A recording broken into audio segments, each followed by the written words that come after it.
زنا دلقوا في ilmoo firraa baasuu khamturra laaftuudha amma meegaa dhikra laala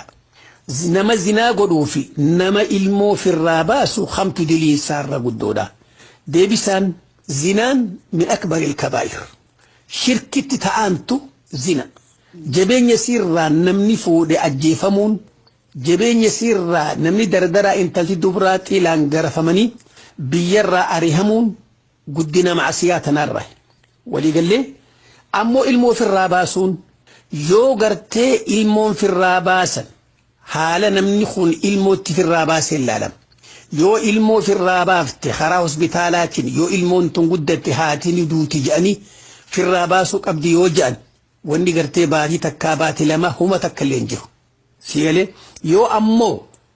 tanummaan negayaa miskiinummaa sodaati waan akkanaatiif firraa baaftu taati wanni gartee baatii takkaa fi laman dabrin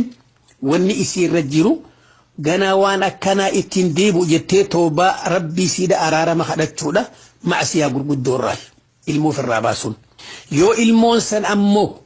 ilmoo baatii afurii lubbuun ruuxiin itti uumamte taate tuni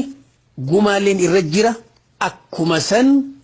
kaffaaraan baatii lama sommanuulleen irra jira jechuudha lubbu jeefte tanaaf jecha ilmoo firraa baasuunis bifa akkasiin laalamti zinaanis akka armaa olitti dubbanne san adda addaan bifa addaa qabdi jechuudha.